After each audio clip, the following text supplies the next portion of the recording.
What is up, homies? Welcome back to another trailer reaction from Heroes Reforged. We're watching the first official trailer for Marvel Studios' Secret Invasion, the first Disney Plus series coming in 2023. I got to see some stuff from it at Comic-Con. I'm not sure if this is going to be the same trailer. It could be a little bit different, but before we get into the reaction, go to patreon.com/heroesreforged. Check out the uncut reactions. We will more than likely be doing a reaction series for this show. On Patreon, you'll be able to watch those reactions uncut. Hit that subscribe button, turn that red button gray. Let's get to 100K. We're so close. Hey, one more thing. I know people are clicking on this probably because maybe Secret Invasion is a little bit more well known, but if you haven't seen it yet, go watch our trailer reaction to Werewolf by Night. For the love of God, click on that. True. You're gonna want to subscribe to our channel. That's a good time. You're gonna want to join our Patreon if you're not, because it's gonna get good. Of course, like with any Marvel Comics adaptation, this is not going to be a one-to-one translation of the Secret Invasion comic book. If anyone is expecting that, you will already be disappointed. I promise you that. Yeah. If you haven't been paying to Marvel for the past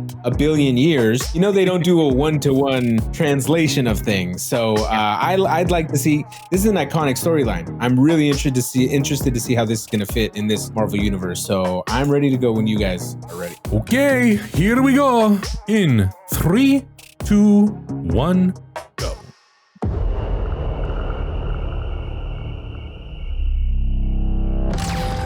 Oh my goodness. Adam, does this look familiar at all?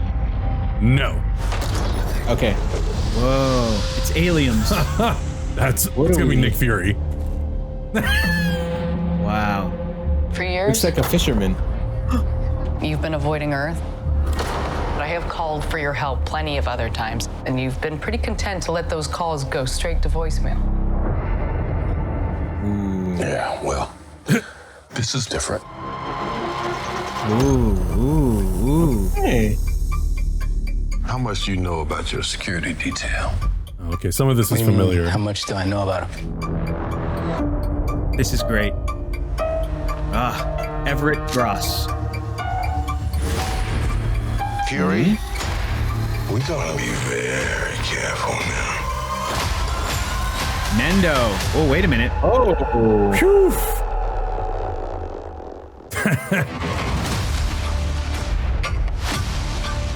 Wow. Olivia Colman, for man. this fight that lies before us.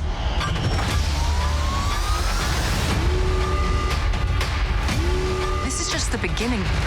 This is my war alone. Alone. And I'm the last person standing between them and what they really want.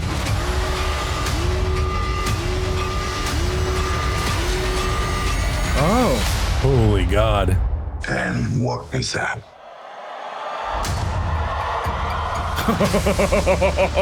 This planet. This planet. They want this planet. Yo.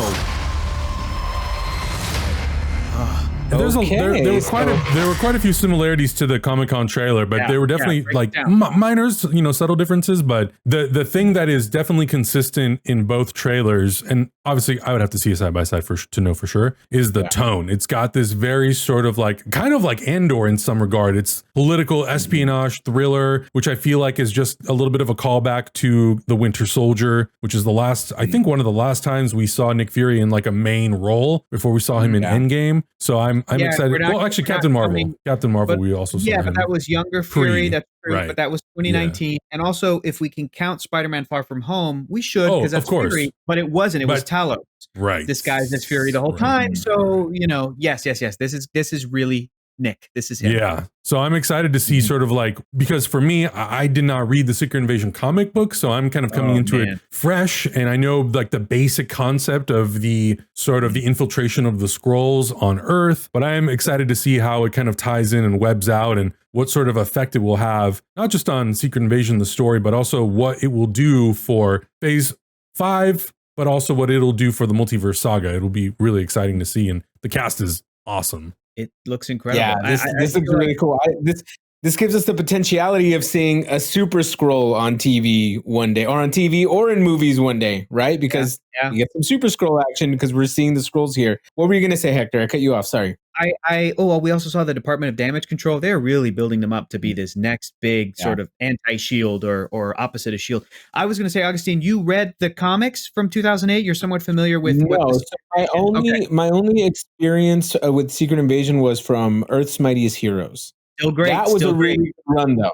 A really, really good run. It gives you a good introduction to what it kind of was about. This is nothing like that. This is completely different. I agree with you, Augustine, and I feel like, once again, it's proof that maybe we should watch Avengers Earth's Mightiest Heroes on this channel at some point. Maybe after X-Men, the animated series, join our Patreon. But I think the main takeaway that I want to try to like just really briefly go over what Secret Invasion is. In the comics and in that cartoon show, it was mostly from the perspective of like Tony Stark and the Avengers. So really the Avengers were experiencing this, and it was a big global kind of in a 24-hour event. The Skrulls made their big move and revealed that a bunch of key characters, Hank Pym, Jessica Drew, aka Spider-Woman, were all Skrulls in disguise, and they sort of made this big push to take over Manhattan, to take over the Earth, basically, and say, hey, we have some religious beliefs. There's like an extremist version of the Skrull religion and a group of them that felt that they were prophesized to take over the planet Earth because their planet was destroyed by Galactus at some point in the past. So they became kind of these space nomads a little bit. They sort of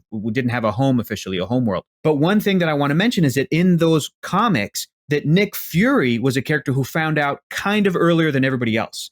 And with that knowledge, because Nick Fury is the ultimate spy, ultimate underground fighter, he kind of like didn't let anybody else know because he was trying to wait to see what the plan was, and he didn't know who to trust, and he didn't. At one point, he even recruited Jessica Drew, knowing that she was a former Hydra agent and then a SHIELD agent, so she had defected to the good side, or he got her way early on, years earlier, when she was kind of recruited by Hydra, but he was like, you should actually be a double agent and report to me at SHIELD, so you're really a SHIELD agent, but you're now involved into Hydra. And at this point, I think he said, you should go and join the Avengers. So then Jessica Drew Spider-Woman was this big prominent Avengers character in the sort of freshly rebooted a little bit new Avengers run by Brian Michael Bendis after they had been disassembled, after the Scarlet Witch destroyed them. She comes in, all of a sudden she's a major player when she was never really like a big major Marvel character at that point. And Fury, I don't think, even knew that Jessica Drew was not only a Skrull queen. It was really, really interesting. But I don't know even if after she was, I think she was the Skrull queen. No. She was a Skrull queen the entire time she was an Avenger. She was there the entire time. But like I said, Fury goes underground. He then recruits a couple of characters, including Daisy Johnson, a.k.a. Quake, to his sort of very secretive group that eventually kind of became known as the Secret Warriors. So it kind of ties into Secret Invasion. It kind of ties into Secret War, things that are sort of Marvel brands. And he recruited a couple of young people, including the son of Ares, who we haven't met yet, Ares, the god of war. His son Phobos was included. I think there's a character named Slingshot. There was a couple of like Agents of S.H.I.E.L.D. characters that we've seen in the show Agents of S.H.I.E.L.D. So anyway, all this to say, Fury had his own deal. When the Skrulls made the big move, he came in with his little squad and he just started killing Skrulls and trying to help the superheroes. And he knew who he could trust, basically. So it feels like that vibe has been used as an excuse to give Sam Jackson a starring project. He is the star of this project after all of these years, while still setting up other MCU stuff, while still giving a great showcase for actors like Don Cheadle, Martin Freeman, Olivia Colman being brought in, Clark being brought in. So Colby Smulders coming back. Always great to see Colby Smulders as Murray Hill. Yeah. So, and this is also going to tie into Armor Wars, of course, because back on the docket, baby. You got Cheadle, you got Armor Wars. You better have Sam Rockwell, damn it. Very exciting. Very exciting. This looks rad. It looks Winter Soldiery, like you were saying. It's probably the closest thing that we've seen so far. And arguably that's their best movie ever made, Winter Soldier. So for fans that think that that's their best movie, this could be more of that. This one's for you.